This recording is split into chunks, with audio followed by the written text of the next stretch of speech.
What's the deal? What's the deal, my people? Okay. For one, shout out to my guy Haven. He been commenting and keeping me up on the basketball tip. You feel what I'm saying, man? Hey, check this out.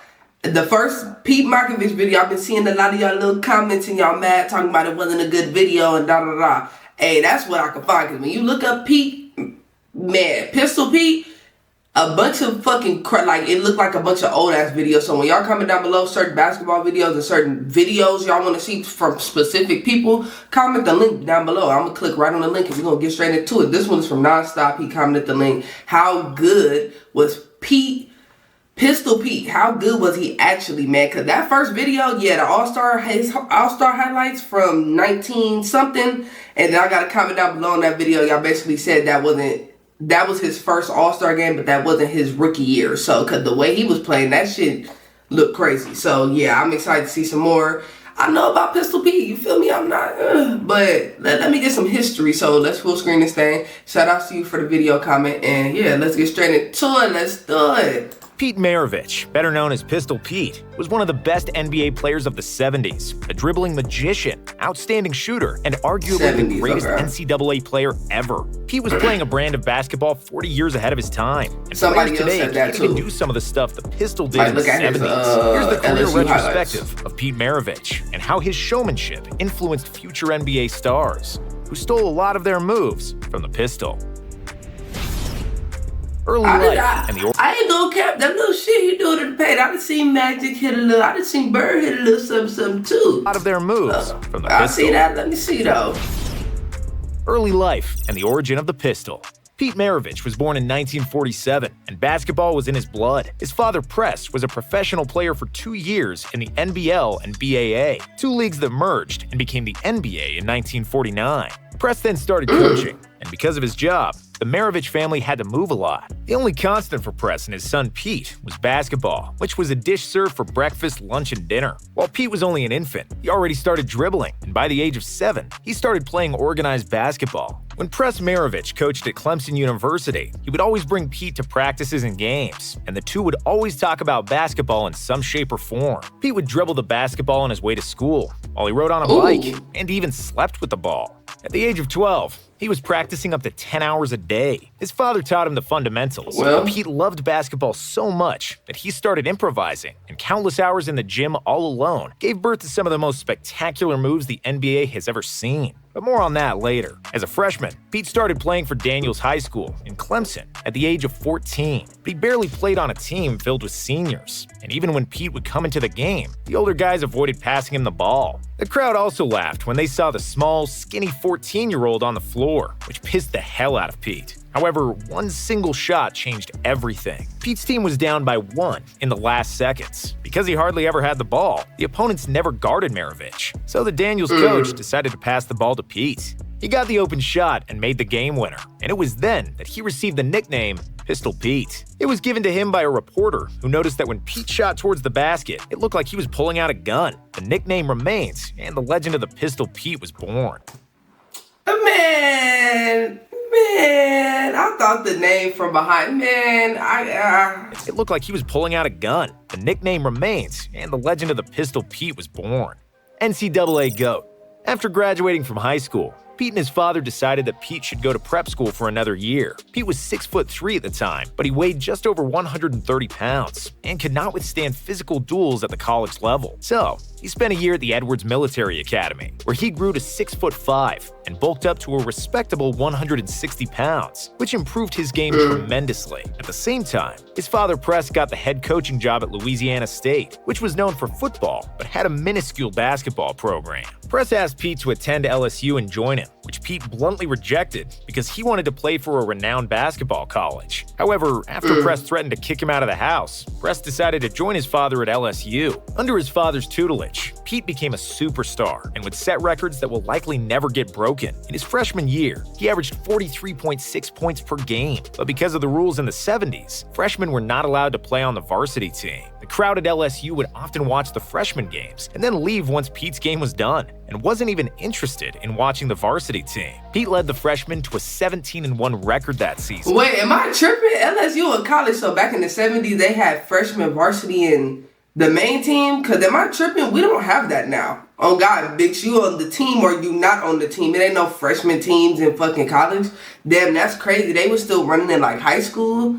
Well, the varsity team, led by Press, had a record of 3-23. In his sophomore year, Pete was able to play for the varsity team and immediately asserted himself as the primary option on offense, with 43.8 points on average. He was the NCAA's top scorer that season, and he repeated that feat as a junior with 44.2 points, and as a senior with 44.5 points per game, along with 2 National College Player of the Year awards. In the 3 years he spent on the varsity team, Pistol Pete scored 3,667 points in 83 games, averaging an incredible 44.2 points per game. He owns almost every NCAA scoring record to this day, and what's even more impressive is that he broke all those records in the era without the three-point shot. Former LSU coach Dale Brown charted every shot Maravich scored, and because he shot many jumpers from long distances, Brown calculated— Oh my God, they didn't have a three-point line in the 70s?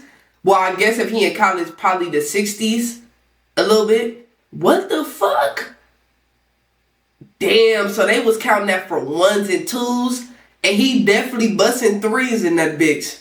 So that score is way higher than it is what they portray on paper. An astounding 57 points per game if his long jumpers counted as threes. A globetrotter in the NBA, Pistol Pete was the most known player in the country by the time he finished college, and he had plenty of options where to continue his career. He was contacted by half the ABA teams, many NBA teams, but also the Harlem Globetrotters, who offered Maravich $1 million to join them. Maravich dribbled the ball like a globetrotter. He shot the ball better than all of them, and he knew every basketball trick in the book. Between the legs, behind the back, dribbling 2 balls at the same time, you name it, Pistol Pete was doing it. If he had joined the Globetrotters, he would have been the first white member, but he'd fit right in because of a unique skill set. However, his dream was to play in the NBA like his dad, and the Pistol was selected with the 3rd pick by the Atlanta Hawks in the stacked 1970 NBA draft. In the rookie season, Maravich was under tremendous pressure after signing a contract worth nearly $2 million for 5 seasons. At the time, the largest contract in NBA history.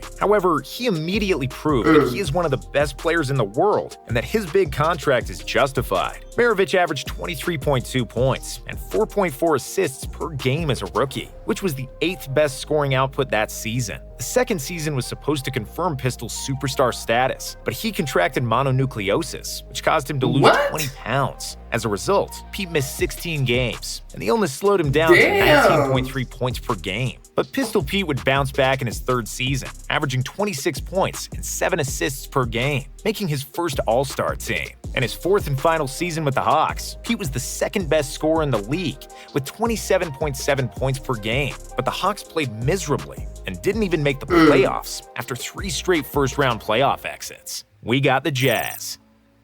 New Orleans Jazz joined the NBA in 1974, and in the expansion draft, they acquired Maravich. They started off as the New Orleans Jazz? Wow. I'm learning a lot of history, y'all. I didn't know about the combination thing. We're going to get into it. The New Orleans Jazz. For 2 players and 4 draft picks. And now they Utah Jazz. They signed the local hero, considering that the Jazz Arena was less than 100 miles away from LSU. Joining a newly established franchise is a double-edged sword, and Pete learned that the hard way. Yes, he was a beloved superstar, and all the fans wanted to see him play. But on the flip side, the New Orleans Jazz wasn't any good, just like most new teams aren't. The Jazz didn't make the playoffs until 1984, 5 seasons after Maravich left the team. That's crazy and the relocation to Utah. But even though he never made the playoffs, Pistol Pete was playing the basketball of his life with the Jazz as one of the most unstoppable players in the league. He averaged 25.2 points and 5.6 assists in 5.5 seasons with the franchise, during which he led the NBA in scoring with 31 points per game in 1977, along with 3 All-Star appearances and 3 All-NBA nods. On February 5th, 1977, in a game against the New York Knicks, the Pistol scored 68 points, a career high, and at the time, the most points ever by a guard. The feat is even more impressive when we know that he was guarded by Walt Frazier, one of the premier defensive guards of the 70s, and that he scored 68 without a three-pointer.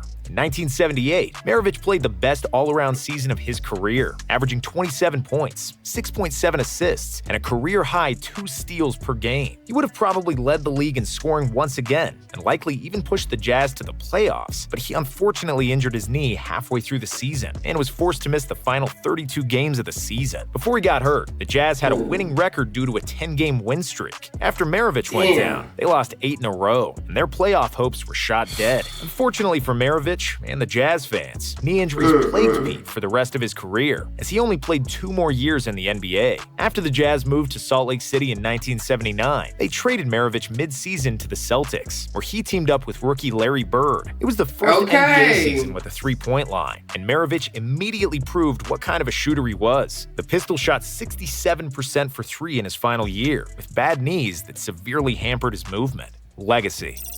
Damn. Pistol Pete was a basketball savant, and he played basketball 30 or 40 years ahead of his time. At the time of his retirement, he had by far the best handles in NBA history, and many of the greatest ball handlers took many pages out of Pete's ball handling book. He was a trendsetter that inspired generations, and if your favorite ball handler didn't learn from the Pistol, they likely I ain't gonna lie, for y'all to say it at that time when they said he got traded to whatever, that was rookie Bird. Bird definitely studied Pete, like, for sure. Generations. Just from the way I could see it, just from the way he get to the paint, that's Bird, but Bird perfected it. Who stole from Pete. For sure. That LaMelo Ball underhand full-court pass, Maravich did that in the 70s. Right. Magic Johnson's around-the-back defender plays and then pass, Maravich did that too.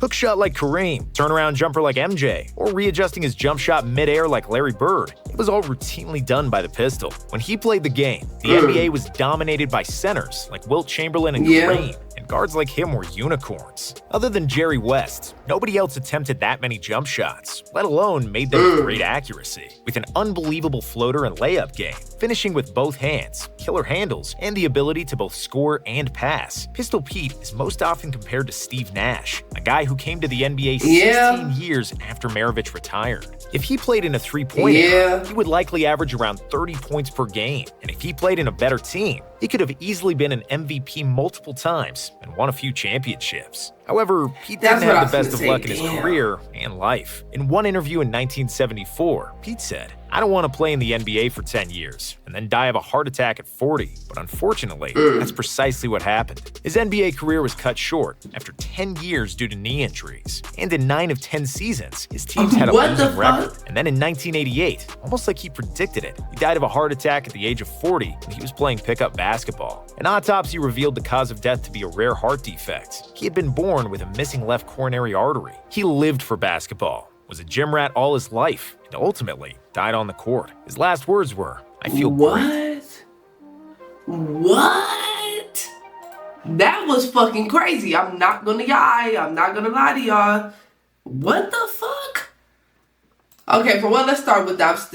So y'all find me a video of like NBA history with the names, because I see a lot of these teams when they came out with it, because the New Orleans Jazz, I've never heard that in my life. That's crazy as fuck. But Pete, damn. So he don't have no rings, he don't got no championship, he ain't get no playoff credibility, nothing. Damn, that's crazy to say, but a lot of people studied him for sure. I can see it, man. But hey, shout out to y'all for the video. Make sure you like, comment, subscribe, and if you made it to the end, I appreciate your heart, man. Until then, I'll catch y'all on the next one. We out. But Pete, one more thing before we get out. Pete is that guy. Like, we not talking about him enough, you feel me? But that's crazy how he passed. I'm definitely gonna get into them college highlights. Until then, I'll catch y'all on the next one. We out.